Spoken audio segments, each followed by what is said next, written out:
Hello, welcome to the Crafty Maven Getaway podcast. I'm your host, Anna. And I'm Megan. Thanks so much for joining us on today's episode where we are going to be talking about mixed media and what it is and all that it entails. Yay, I'm super excited about this series. I know we talked about it last week and said, Yeah, hey, we're going to do the series. And so I think it'll be really fun to kind of delve in and, right. talk about the specifics of mixed media, like just how to get started and all that kind of stuff. I know that we can make it as complicated or as easy as possible. So, I guess the number one question is, what is mixed media? How would you describe mixed media, Megan? Oh goodness. I feel like that's like a loaded question It because is. it is so many things. Mm-hmm. Um I think personally for me is anything that is like what like paints, any type of media that isn't like paper or Yeah. other like normal scrapbooking supplies. So like you were talking about ink droppers, I think in your latest video. And I was like, those are mixed media. So like anything that's like painting or even like I feel like drawing supplies and stuff like Mm-hmm. that, like it Yeah. is such a big broad term that it's Yeah. hard to just narrow it down. But if we think specifically just about like scrapbooking mixed media, like all of the gels, all of the, like the pastes and like all of those things, gesso, like like those really simple, like, okay, this is what you need to start. Yeah. So I'm trying to think of how I explain it to people who don't know what mixed media is. And basically, it's when you combine different types of mediums, uh, like paint, like you said, paint, different types of like art mediums Right. on a scrapbook page. That's mixed media. So, but then when you talk about art journaling, it's you're taking all those items and putting them in one specific place. So it's really just like a mishmash of products that aren't specific like paper products, because it's like the paper products as on its own is just really scrapbooking. Now what I find interesting is that we don't generally add like stamping as mixed media, but like really it is, because you're taking a different medium, like ink, and you're putting it on your background. So in a sense, there's a ton of people who do mixed media, because a ton Yeah. of people, like card people, that's all that they do is they take a stamp. Now, granted, they're not always adding water to it or something else, but card makers use a lot more mixed media now than they ever did, because the card makers, like designers, have designed products that fit better for cards. So mixed media is like, it doesn't even have to just be on like a scrapbook page or an art journal page. It can also be on cards. So it's just kind of taking different mediums and mixing them together, um, Right. and creating something. So in a sense, a lot of us do mixed media. And I think that's where, when we have this word that we separate from these like ideas that we already kind of do, Hmm. it really confuses people and it makes it such more complicated than it really needs to be. It's not, it doesn't have to be complicated. And I think that, like, when you're talking about people who either are afraid to do mixed media or are worried because they're not really good artists, Yeah. or they don't feel like they can draw. I mean, I think that scares people away, because they start making it a bigger deal than it is. And think when you start off, you really want to be kind of simple. You just focus on one little thing at a time, and then you'll start adding stuff, because you can make it complicated for sure. And when you look at art journals, junk journal, art journalers, like there's so many layers, there's so many products, but really when it comes down to it is they've just over time learned how to use all these products. So anyway, so it's like you don't have to draw. You don't have to even be able to paint, really, because you're only doing so much of that. Like, it's so limited. And like, I'm going to talk a little bit and do a plug-in again for the Maven Sparks email subscriber program prompt system that we're doing. I probably should find a better word for it. But in that, like, we start off with just the first week is just doing like flower petals or flowers, essentially. And even I was doing it, and I can draw. I don't draw all the time, so I don't use those skills very much. And certain things I can draw better than other things, for sure. But if I take the time, I can do it. Right. Now, am I gonna be Picasso? No. Do I want to be? No. So but and that's kind of why I wanted to start with something really simple, and I wanted what I shared to not be very good. And I'm really glad it didn't turn out that good, because I'm like, man, this looks like crap. But it's because it's just this first layer, and I want people to feel good about it, because a lot of times everybody sees these finished products of mixed media pages and scrapbooker, like artists and art journal artists, and you're like, oh my God, that's so amazing. I could never do that. But really, it's just a layer after layer after layer, and then it ends up being something really amazing. So anyway, okay, so let's talk. So we talked about mixed media. You brought up gesso. Yes. Do we need gesso? What is gesso? I think a lot of people don't know what gesso is, and that's fine. Oh, well, I mean, and I think it depends on what you're doing. And you know more about gesso than I do, because you're more of the art journal than I am. I just do the things, and if it works, it works. But for me, I personally don't put gesso on every project. I don't think you do either, right? No, I don't. Okay. I don't. I was gonna say, it depends on what I'm doing. Yeah. So, like, I think gesso is a good place to start, just because that's like a base product that you will use. But it's not like a need, like an absolute need, I don't think. But it is one of the more basic products. Yeah. Well, and so this kind of also leads to the fact of, what are you using as your base? Like, your base. Are you using a mixed media album? Are you using scrapbooking paper? Because if you're using scrapbooking paper, you probably do want to use gesso if you're using anything liquid. So basically, gesso is a protectant layer or liquid medium that you're going to put on whatever paper you're using, and it's going to help your product move and sit on your page differently. So it also has like a grit or a tooth to it, so that helps especially liquid products. So if you're doing something with just texture paste, honestly, I don't think you need gesso at all, because it's already a thick medium. It's really not gonna soak that much in there unless it's very water-based, and there are some that are. And I've had some layouts where I put it on, and like, it just, as it dries, it really settles into the paper, the liquid part of it.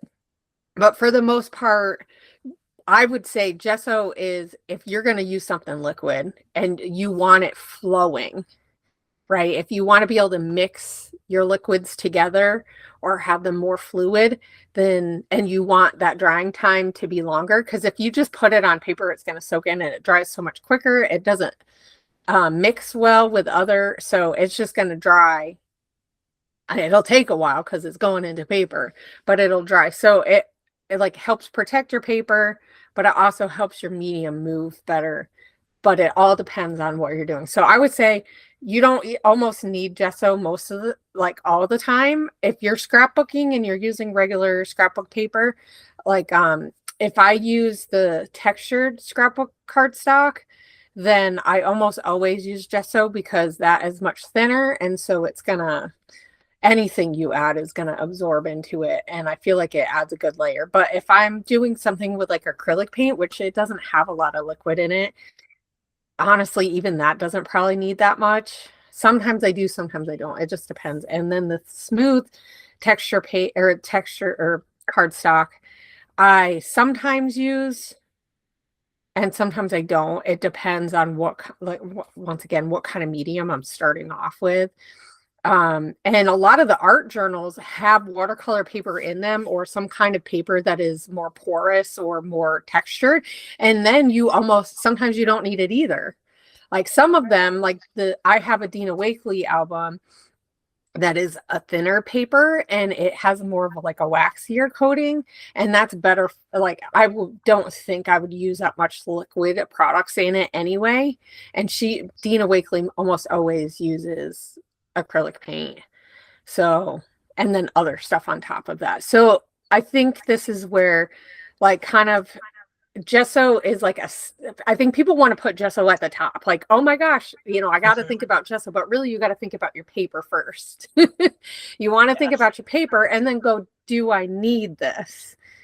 What other products am I wanting to use? If you're going to mix, because a lot of times you'll add texture paste or a modeling paste or something, and then add like reinkers or sprays or something, and then you do want to use it. And I will say I like water-based products much more than I like acrylic paint. And I knew this, and then for a while I've been trying to use more acrylic paints because a lot of mixed media artists use more acrylic paint than they do the watercolor element like products.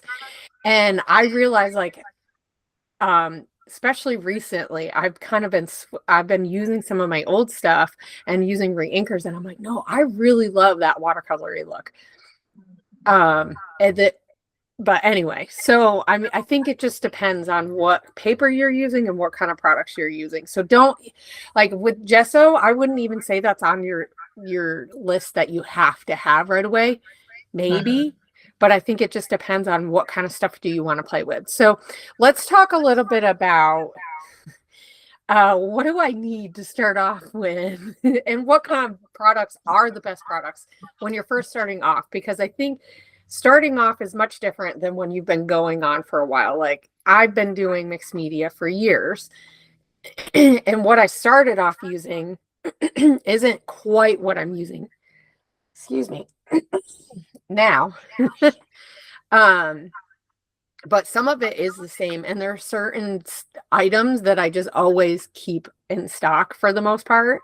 So let's talk about 5, and I'm going to make sure I write them down so I can put them in the show notes. Let's talk about 5 items that you think are like necessary to start.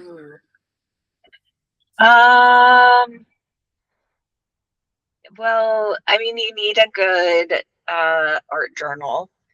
I feel like even though for me, I mainly do my mixed media for scrapbook layouts, I still like having an art journal to play in, because like you've challenged me to play and practice and not just do everything on a layout, because then you learn more. So I would definitely say, like, get a good art journal. Like that's really helpful. I think a couple of years ago, I want to say for my birthday, I think I bought I want to say it was a Dina Wakley. It might have been Vicky Booten, but it's got a bunch of different types of papers in it. I think that is Dina Wakley. I think she has one that has like a lot of mixed papers on it. That one is really cool. It is, but I haven't ever used it. I opened it up last night and I was like, oh my gosh, how have I not used this? So I'm like super excited. Like, okay, I'm gonna start doing this. But Hmm. so I would definitely say number one, you need like an art journal or something to just kind of play in. Hmm.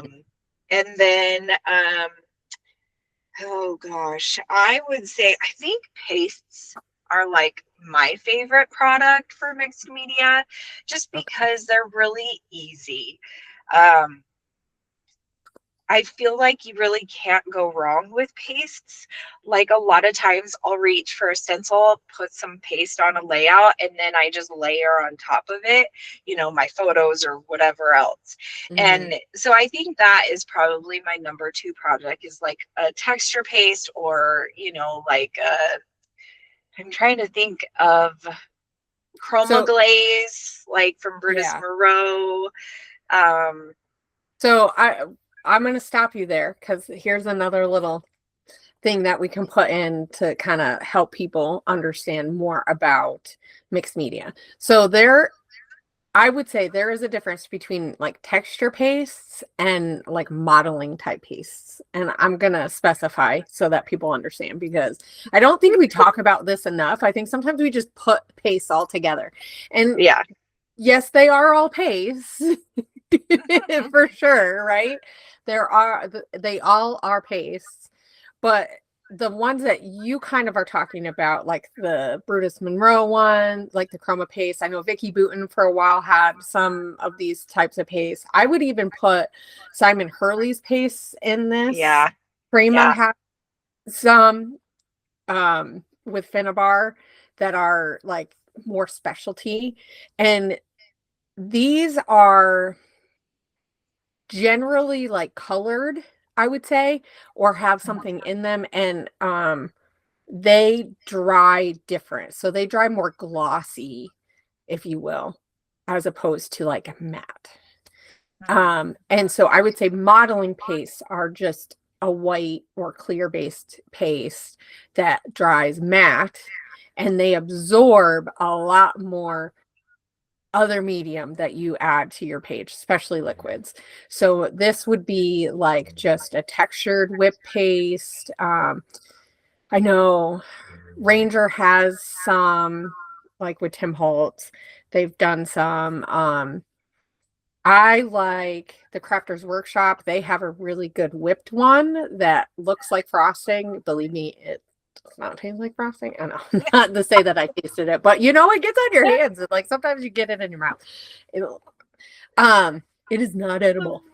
But so and they I will say that sometimes the texture paste hold a little bit better than the modeling paste. So those are a little bit more I say liquidy, but they're not. It's still very what's the word when it's tight? I want to say viscous, but that's liquid, isn't it? My Mm, brain is probably not the best it needs to be. Um, isn't that new? No. But so I feel like the a modeling paste is a little bit more loose. So if you add something, but you can add other things to it that can yeah. either make it thicker or that is going to make it way thinner. So those are things to be aware of because if you use more of like a texture paste, there's a lot less that you need to do with it, but you're probably going to get crisper results out of like a stencil if you're using it from a stencil. Um, So, and a modeling paste, you might have to be a little bit more careful depending on the brand. There are some that are really thick and there are some that are not as thick. So, there's that. Okay. So, I'm Yeah. gonna, so you said Okay. paste for number two. What's number Yes. three? Number two. So then I think like number three would be um like watercolor type of stuff, like probably sprays, um, or like a watercolor plate palette. Mhm, Um, I have all of them and I'm starting to get into crayons and stuff like that. I have a lot of that stuff. And so like there's a lot of different types of watercolor that you can do. mhm, Um, And watercolor can be really hard. Um, but like if you just play and have fun, I think that's where you learn more. Again, I Yeah. think that is going to be like the main tip I ever have, is like you're gonna learn more the more you play, which is like Yeah. kind of what you have taught me. Like just Yeah. play. Like I don't know a lot about mixed media. I am not a mixed media pro. Like you definitely know more Yeah. than I do. But like as the type of person that probably is asking more questions, like those are some of the more go-to products that I would Yeah. use. Like I have a lot more in my stash, but really I think all I would say is those main, you know, 3 or 4 things is just have some pastes, the texture pastes, and then sprays, and then like a good watercolor palette. Mm-hmm. Yeah. And I think you are sharing like you want some, it's like a variety of different Diversity, uh, yeah. products Yeah. that you can mix together. I would say if you are starting off, I would pick just one. Honestly, I would pick just one Mm-hmm. and start there, or just buy one of something. Just buy one spray, just buy one paste. Now, and I know that's really hard because we love all the colors of, especially some of the texture pastes are like the Simon Hurley ones are so pretty. Oh, Like, they are so and pretty. there's depending on which one you get, it can give you different look more matte as opposed to look more um shiny, as if that's not the word, but anyway. But I would pick like one, just pick one thing. And I think that's one of the nice things though about the kits that I do is I try, like I do pair some of the same things, but I try to give you a little different of a variety.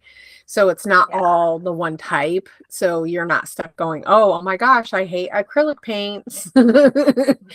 I will say acrylic paints are really popular right now.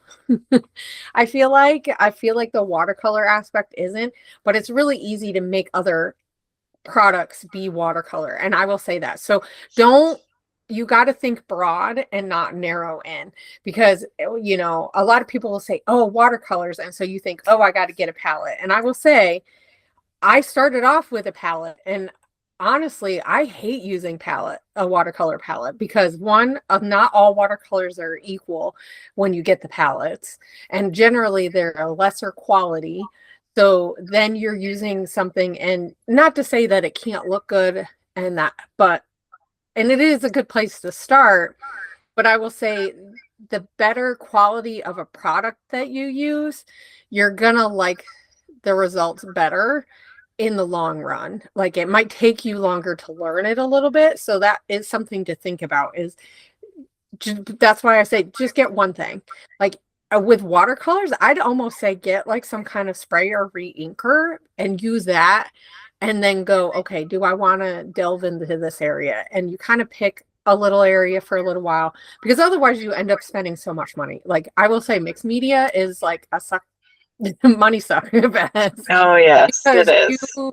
like, and I say this go knowing I just bought 2, 3, 4, 5, 6, 7, 8 re-inkers from the 49 and Market, the Vicky Booten stuff that they put out, and I could have bought more.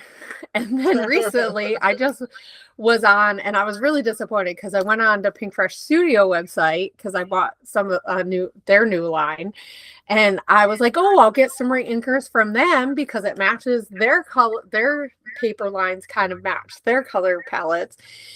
And they only had 2 re-inkers that you could actually buy. They're all out of stock. So I don't know if I have to go other places to find them. Probably. I bet if I went to a Cherry on Top, I probably could have found them. But so I only got 2, but I would have gotten more if I could have. Because Yeah. I'm realizing I like the re-inkers. The re-inkers are really a really concentrated color, so you can make it really bold, or you can thin it out a lot and just have a really soft muted. So that is something to think about, is like, what kind of products can you manipulate to get a wide variety of looks and color palettes, depending on how, because because a lot of times we see bold colors when we see mixed media, but that doesn't mean that that has to be the case. There are a lot of ladies that just do really muted colors, and it's just a little bit, and that can look equally as nice. And if that's the look you're going for, so I think before you buy anything, I think you need to think about, how do you scrapbook? Especially if you're going into mixed media, or how do you do art if you're not even a scrapbooker, right? And build that list, that beginning list from there. So I would definitely say you want some kind of paper that is going to help you practice. So I think an art journal is a great place. But I've also gotten traveler's notebooks with watercolor paper, and that also is a great place to start. It's a little bit smaller, so you don't feel like so overwhelmed to have this big page. Actually, true. when I first got my first album, I bought what's her name? Jane Davenport, because she was really popular. I feel like she's not as popular, maybe just because I don't follow her as much now compared to some of the other ladies, but and she had a nice like notebook size. It's just really nice. I love the cover too. It's like a canvas cover, but they're smaller pages, and so it's just a nice place to start. So but with that, you can also get just regular watercolor paper, or like Tim Holtz hat, and I think Dina Wakley even has it like card size, a watercolor paper, and it's just a little bit, and so it gives you a place to play. So you want some kind of paper that is going to be playable, as opposed to, because like I was telling you, if you do everything on a layout background, you're going to end up with all these things that you don't like. Now granted, I'm wanting to do more of this. I think I want to do a series on this, and we'll see how this works because my time is limited to scrapbook however I want.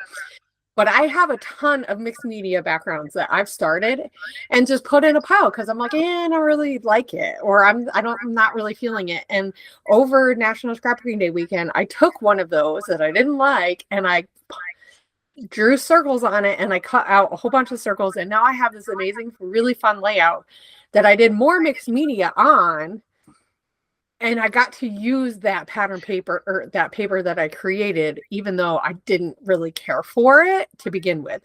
So I think that would be a fun series to have, is like, let's take the paper that you started and you didn't like, and let's make it into something beautiful.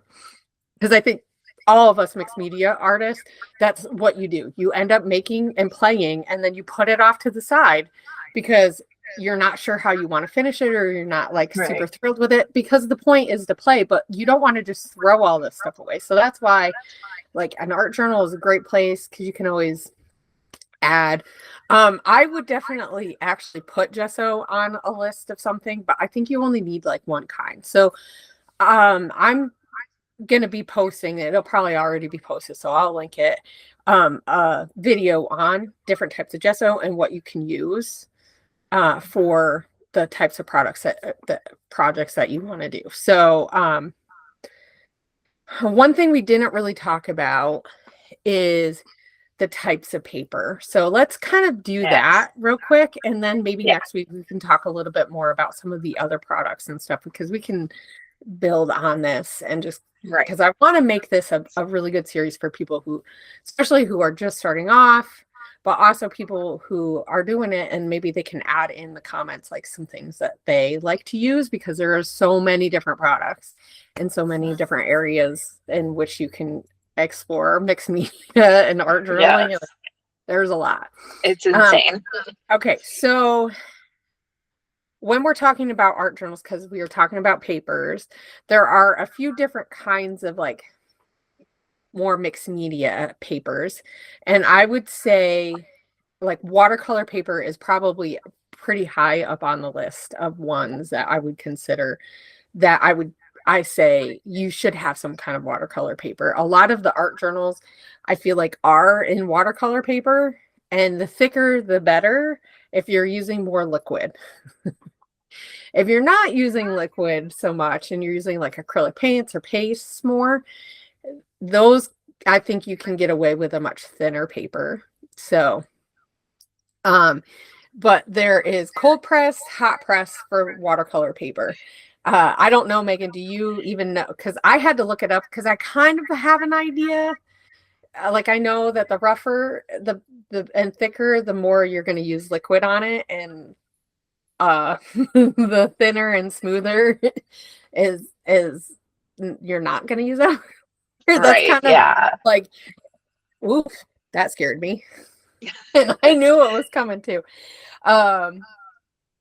So but anyway, so cold pressed is the textured kind, and this is for more liquidy, and this is because that texture is going to grab the colors, but it's going to make it more spreadable. So whatever kind of liquid you're using, it's going to kind of flow, and depending on how much water you use will depend on how crisp. You're not going to get as crisp images if you're painting. Like if you were going to paint on there, you're not going to get a crisp picture unless you use like hardly any liquid. So that's something to be aware of. I would say press is going to be a go-to though, the cold press, because a lot of times we're using sprays and stuff, and you want them to mix. You want them to go and move around. You don't want them stuck in one place unless you want that, like, especially Unless if you're that's spraying what on you there, want. you don't Yeah. want like a bullseye. You want that flowy watercolory look, right? And it's going to give you that. Hot press is the smooth. So this is better for like drawing, more pen or ink work, markers work really well on cold press or hot press. Also, like if you're doing watercolor, you're going to get a much detailed because it's going to soak in more, right? Because it's smooth. So if you want a nice watercolor image that is like very detailed, that's the kind to use. But you're going to use a lot less water, because if you use water, it's just going to spill off too. So that's the other thing, because you want it moving and flowing, but you don't want it just spilling off your page. There is extra rough, which is just like a really heavy body paper, just super heavy. And so some of the companies that I looked at for like these kinds of watercolory textured papers, they're kind of just labeled as mixed media. I know Vicky Booten has some. We have in our store, I have some packs that have watercolor paper, more of like a mixed media texture paper. So it's a little bit thicker. It has vellum. What else? It has something else in there too, like more of like a cloth texture. So that's also something. Just know if you're doing anything with liquid, a cloth type of material is going to soak that water in. So there's lots of drying time. You're going to want something in between the layers, because otherwise it'll just go to, especially in an art journal. But anyway, so there's Canson watercolor paper is a pretty good one. Strathmore is a really good one too. But then there's Dilutions has really good albums. I don't know if they have like watercolor paper by itself. I know Tim Holtz does, Dina Wakley does. Dina Wakley has both albums that are good for watercolory type things, and then more acrylic paint.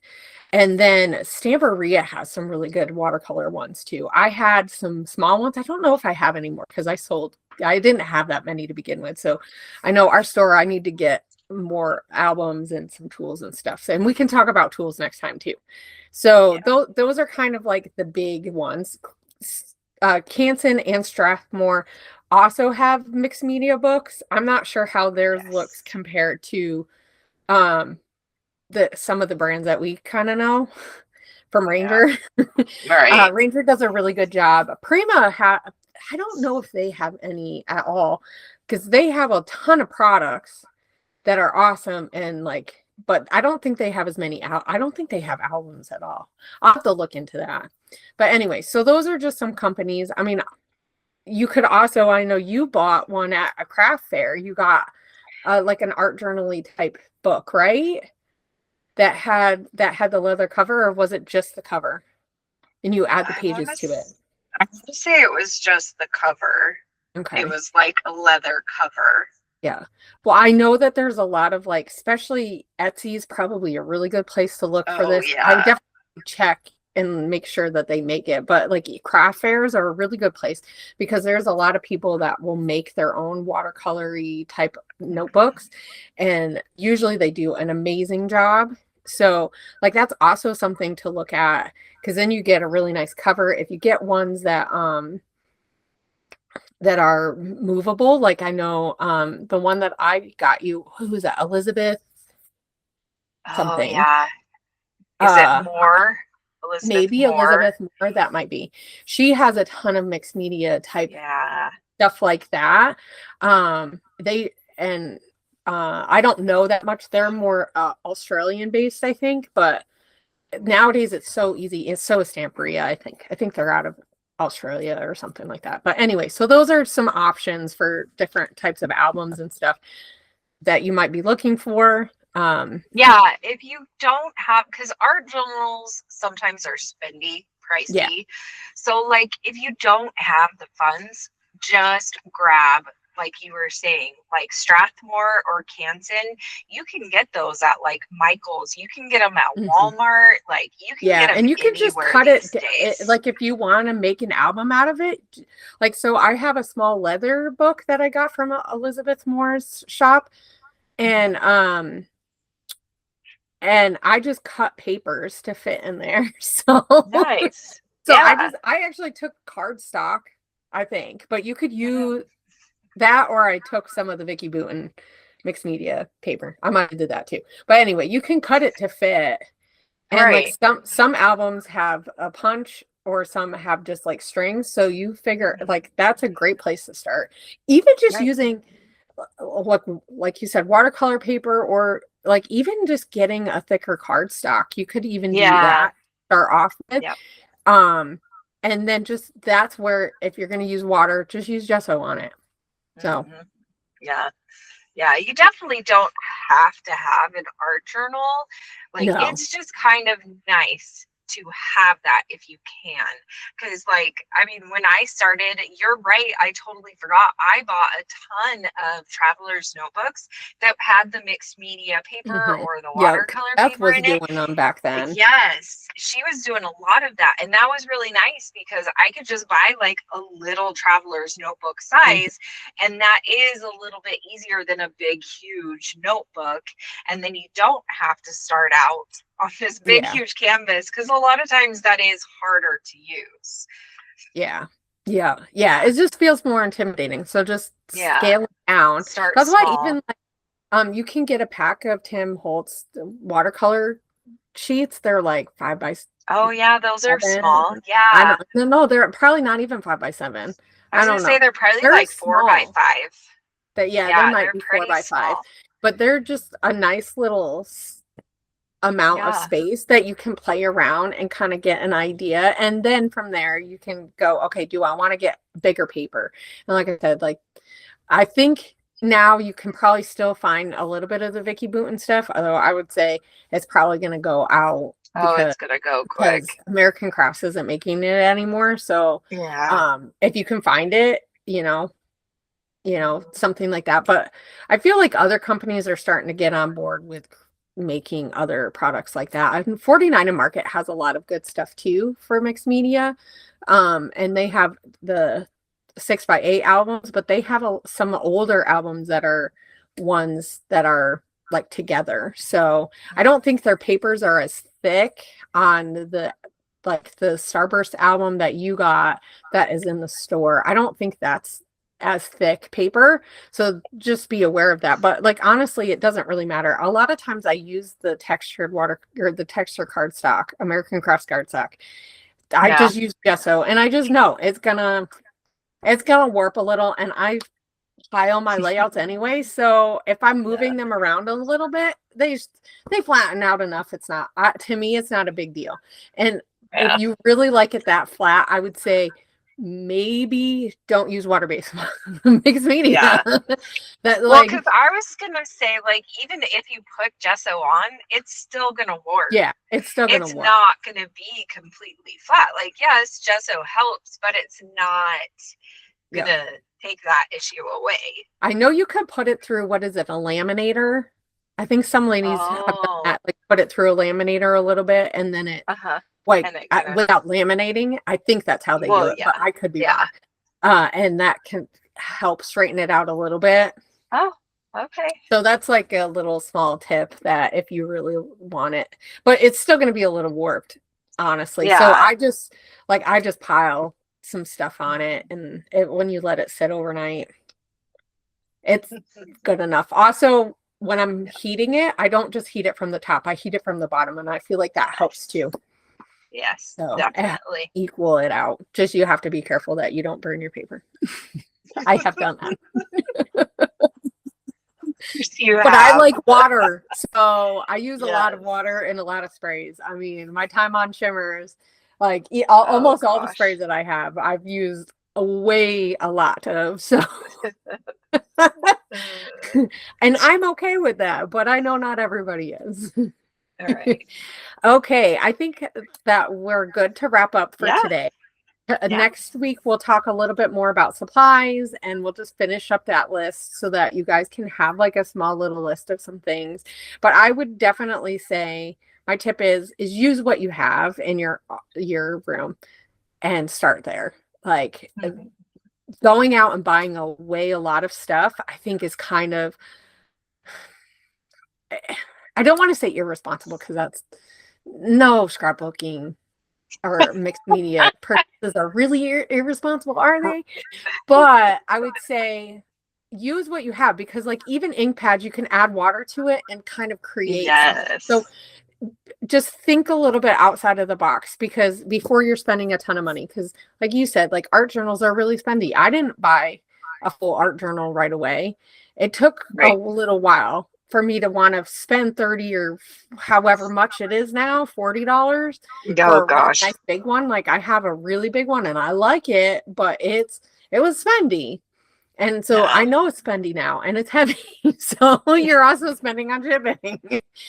So, I mean, so definitely utilize what you have in your room to kind of create what you're seeing and playing, so that you can just learn what you like. And then from there, you can go and just buy a few things at first so that you kind of get a taste of it. And then once you know that you like something, then go all crazy Yeah. Yeah, definitely. on a budget. Just budget Yeah. yourself. Yeah. That's a Okay, good Maggie. tip. Did you have a tip, like an overall I tip? mean, it's not I know you more kind than of, I've already said. I kind of okay. started out with a tip. So, Yeah. I mean, because it can get overwhelming. So I would say just start small, like the Tim Yeah. Holtz pieces of paper that you can just buy and use individually, and just kind of start small and work your way up and have fun Yep. while Have you're fun. doing it. How fun these here. For Yeah. sure. I know. I was just talking to my husband about that today. We're talking about the business and, you know, and how I like where it's going. And he's like, as long as you're having fun. He's like, the minute it becomes work, he's like, and it's not fun. He's like, then no. He's like, I'm gonna make you stop. And I don't like, he says it like, like that's gonna He's happen. gonna But actually do and I that. told him, I was like, I'm absolutely having so much fun. Like, like I am for the ride here. But I Yeah. get what he's saying. Like when we make it more stressful than it is fun, then that's when you have to scale it down, because we do this for fun and to fill our cups. And I know we said this like a gazillion times. You're filling your cup, you're not taking from the cup. So, in Yeah. all of these things, it's to have fun. And so it's okay to say, you know what, I didn't like this. Yep. It It really is is. okay. Yep. Yeah. Well, and I guess if you do start feeling like I didn't like this more than I did like this, yeah, like maybe it's time to take a step back and revisit and be like, okay, where am I going? What am I doing? And I think that is kind of like why I really want to start a business and like kind of delve into that area. And totally getting off topic here, but like um you don't want to not enjoy it. Like it's your Yeah. hobby, yes, but it's like your hobby and your love, and you Yeah. want to do it as a business because that's how much you love it, Yeah. like seriously, if I could do it as my business right this minute, I would Mhm. definitely do Oh, it, I know. I have thoughts of like when I can quit my day your job, day and job. I'm just thinking, like maybe it's not that far off, Yeah, but I just don't know. And like, and that is the thing, is like I have to you still have to be realistic. And I think, right. but even when we were on design team, when you're on design teams too, or you're just playing, it's like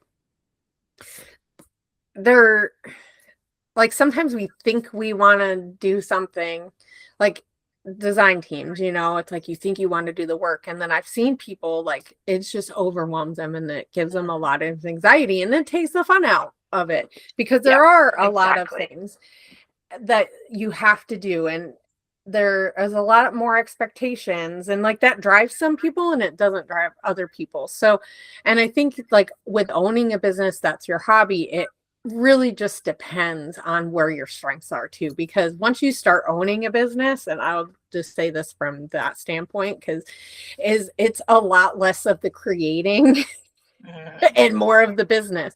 And I don't mind that. I do love like the business aspect of things. I will say it is much different than what I expected, in that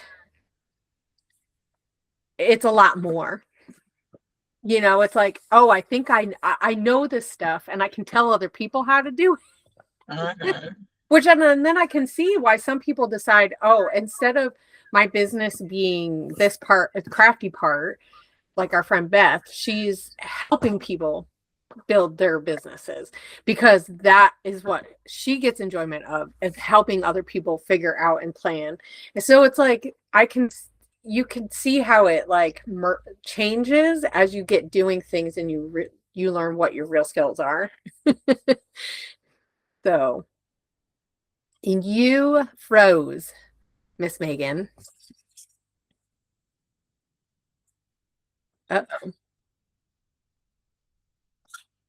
Well, Megan froze.